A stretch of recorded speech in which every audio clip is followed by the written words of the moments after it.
Sunan Bonang. Beberapa sumber menyebutkan bahwa Sunan Bonang lahir sekitar 1465 m. Beliau merupakan putra dari Sunan Ampel dan Dewi Kondrowati, atau yang biasa disebut Nyai Ageng Manila. Maka dari itu, Sunan Bonang juga merupakan cucu dari Syekh Maulana Malik Ibrahim, yang jika diteruskan akan bertemu dengan silsilah Nabi Muhammad SAW. Sedangkan ibunya merupakan putri dari seorang adipati Tuban yakni Aryo Tejo. Nama asli Sunan Bonang yaitu Syekh Maulana Makdum Ibrahim atau Raden Makdum Ibrahim.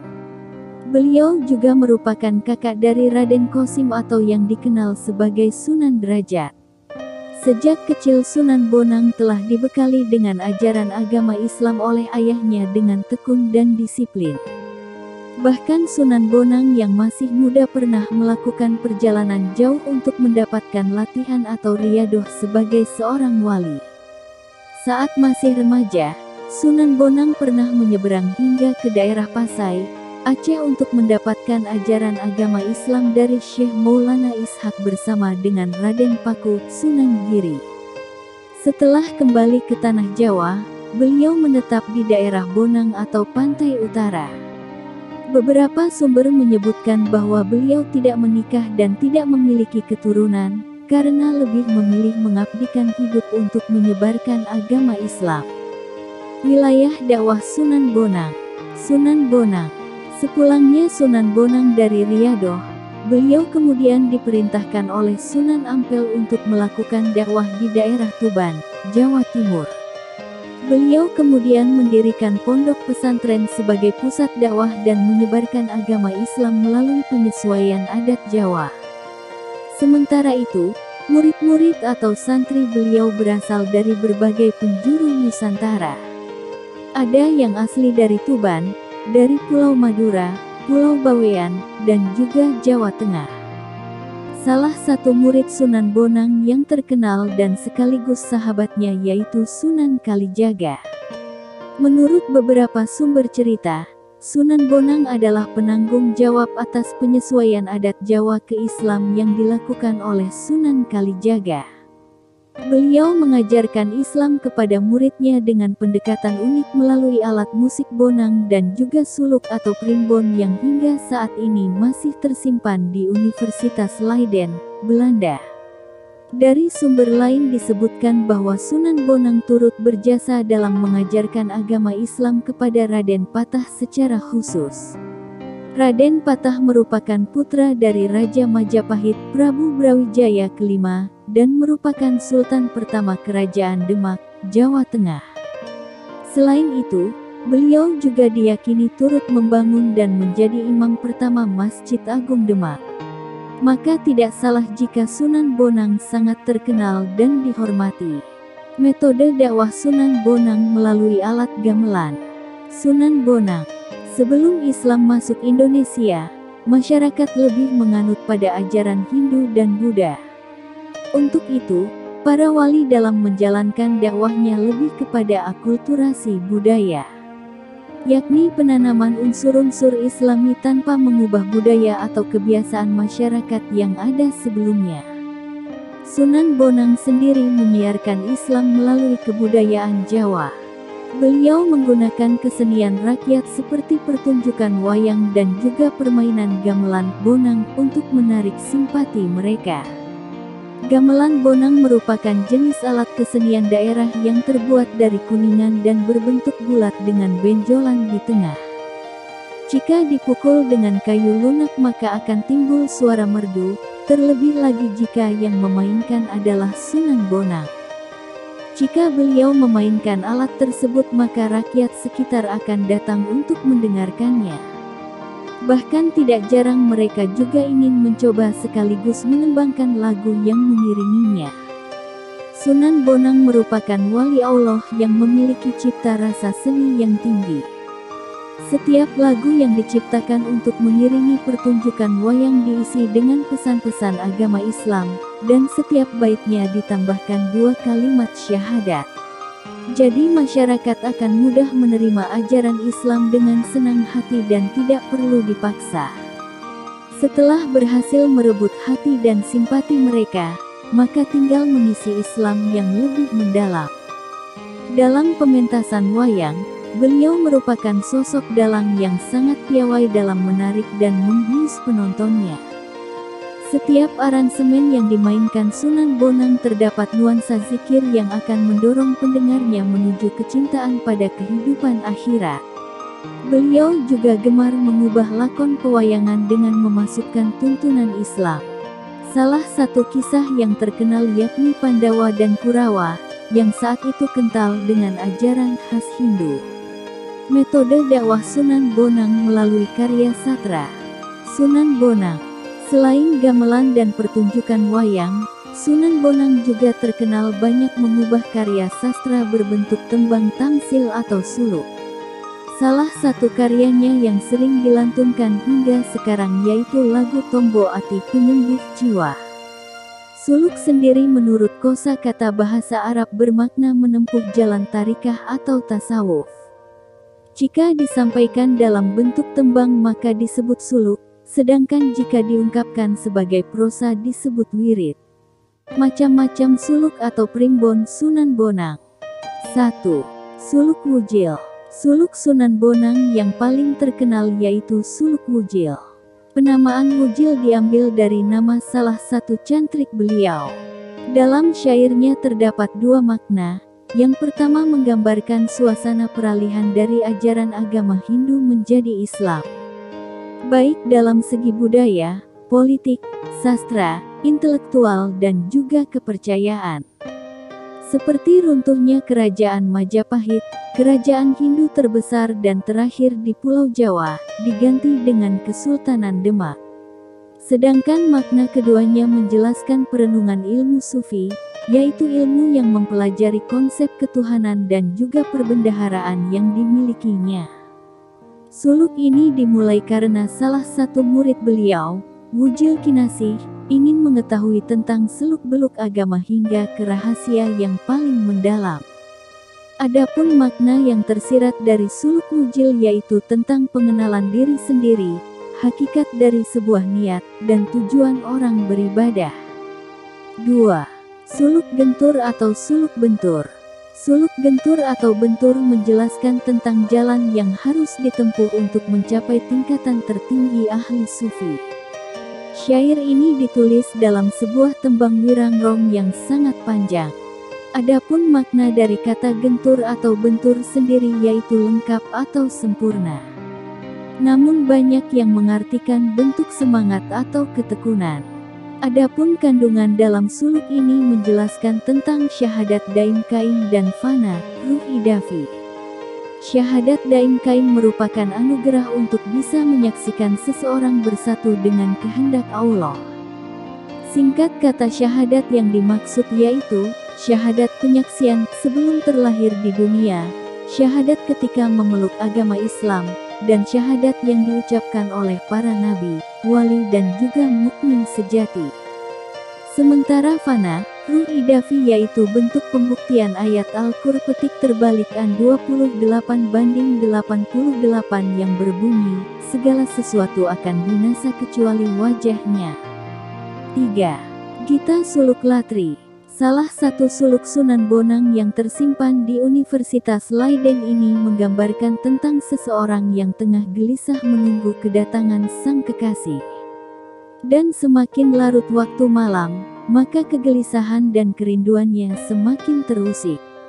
Namun tatkala sang kekasih telah tiba, ia menjadi lupa akan segalanya, kecuali wajah dari sang kekasih. Hingga akhirnya ia hanyut terbawa ombak menuju lautan wujud yang tidak terhingga. 4. Suluk Khalifah. Sementara itu, suluk Khalifah lebih seperti penggambaran sejarah perjuangan Wali Songo dalam mengajarkan agama Islam di Indonesia. Dalam syair suluk Khalifah terdapat kisah-kisah rohani tentang bagaimana cara wali-wali Allah mengajari seseorang untuk masuk agama Islam. Selain itu, juga terdapat kisah Sunan Bonang ketika melakukan riyadoh di Pasai Aceh, dan kisah ketika beliau melakukan perjalanan ibadah haji. 5. Suluk Jebeng. Suluk Jebeng dikenal dalam tembang Dandang Gula. Penamaan Jebeng diambil dari istilah orang muda yang dituakan karena menuntut ilmu. Suluk ini dimulai dengan percakapan tentang pembentukan khalifah di muka bumi, dan pengenalan hakikat diri sebagai upaya menuju jalan kebenaran. Selain itu, dalam suluk ini juga digambarkan tentang penyatuan manusia dan Tuhannya, yang diibaratkan seperti gema dan suara yang harus saling mengenal. 6. Gita Suluk Wali. Gita Suluk Wali merupakan karya Sunan Bonang yang berbentuk lirik-lirik puisi yang memikat. Dalam isi syairnya dijelaskan bahwa hati seseorang akan hanyut dengan perasaan cinta layaknya terhanyut dalam air laut yang pasang atau hangus terbakar oleh api.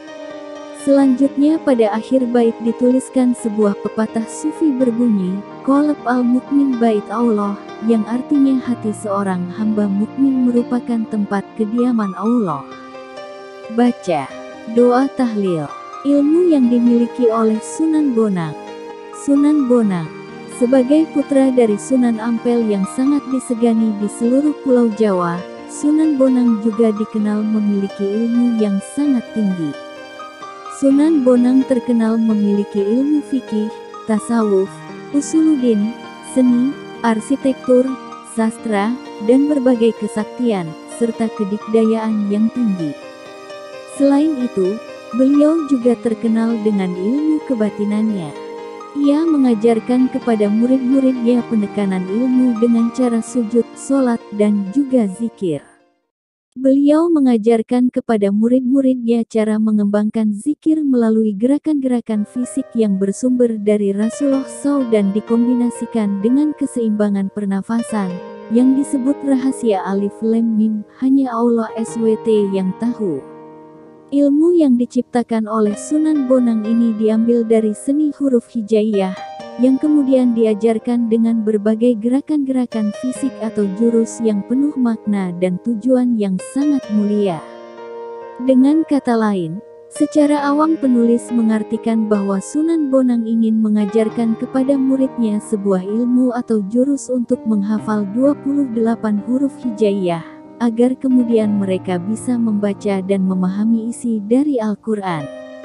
Bahkan ilmu yang diajarkan oleh Sunan Bonang ini juga masih dilestarikan di Padepokan Ilmu Sujud dan Tenaga Dalam di Indonesia, yang dinaungi oleh organisasi Silat Tauhid Indonesia. Kisah Sunan Bonang dan Brahmana Sakti.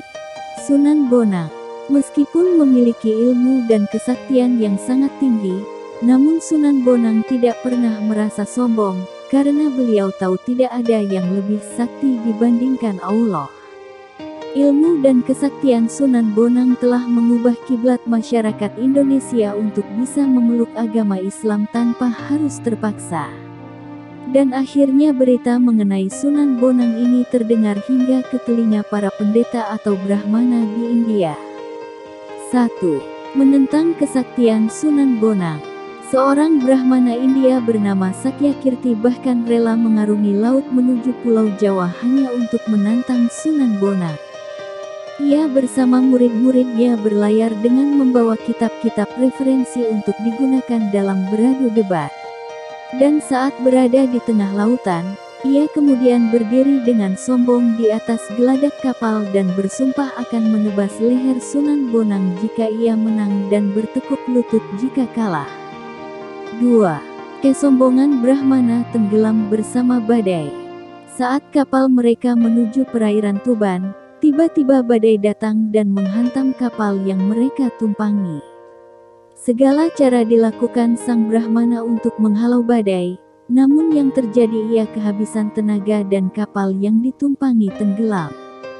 Ia kemudian mencari beberapa potongan kayu untuk menyelamatkan diri dan menolong para muridnya. Sesampainya di pesisir, ia tidak lagi memiliki kitab referensi yang susah payah didapatkannya. 3. Bertemu dengan orang berjubah putih. Meskipun telah kehilangan semuanya, keinginan untuk berdebat dengan Sunan Bonang tidak pernah surut. Brahmana dan semua muridnya terdampar di pesisir pantai yang tak dikenal olehnya. Bahkan tak ada seorang pun yang bisa ditanyai saat itu, kecuali satu orang berjubah putih yang menggunakan tongkat. Brahmana beserta para muridnya itu pun akhirnya berlari mengejar orang tersebut dan menceritakan apa yang terjadi padanya. 4. Keluarnya air bersama kitab-kitab yang telah tenggelam.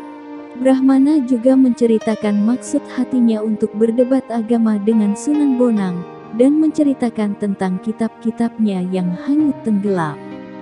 Dan tanpa berpikir panjang, orang dengan jubah putih itu kemudian mencabut tongkatnya dan keluarlah air segar dari tempat tersebut.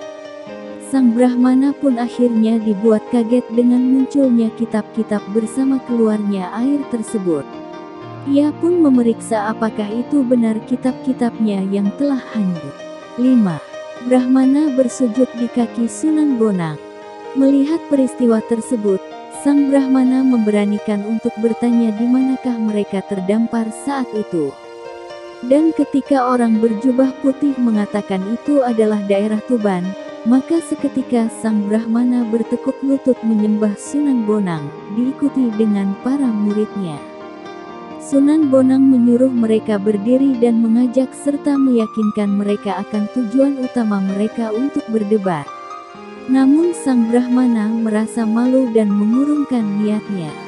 3. Brahmana masuk Islam.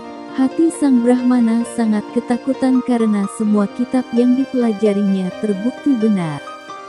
Dan dengan kejadian tersebut ia malu dan memutuskan untuk belajar Islam dari Sunan Bonang. Ia kemudian masuk Islam tanpa harus dipaksa. Selain itu para murid serta pengikut Sang Brahmana juga mengikuti jalannya untuk berganti menjadi murid Sunan Bonang dan memeluk agama Islam. Baca Asmaul Husna. Kisah makam Sunan Bonang ada 2. Sunan Bonang. Kisah tentang keberadaan makam Sunan Bonang yang ada 2 berawal dari rencana untuk pemakaman jasad beliau yang menjadi perebutan para muridnya. Sunan Bonang wafat di daerah Lasem, Jawa Tengah pada tahun 1525 M. Saat itu berita tentang kematian Sunan Bonang dengan cepat tersebar di seluruh tanah Jawa, sehingga para muridnya yang berasal dari berbagai penjuru berdatangan untuk melakukan penghormatan terakhir. Pada awalnya, jenazah Sunan Bonang akan dimakamkan di daerah Surabaya, berdekatan dengan makam Sunan Ampel. Namun para murid Sunan Bonang yang berasal dari Madura menginginkan agar pemakaman beliau ditempatkan di daerah Madura. Mendengar bahwa jenazah Sunan Bonang tengah diangkut ke Madura menggunakan kapal, membuat murid yang berasal dari Tuban memperebutkannya dan pada akhirnya kapal yang ditumpangi kandas di perairan Tuban.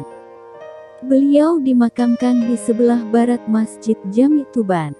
Sementara murid yang berasal dari Madura diizinkan untuk membawa kain kafan beserta pakaiannya saja, sehingga terdapat 2 pemakaman. Namun yang dianggap asli dan banyak diziarahi yaitu makam di Tuban.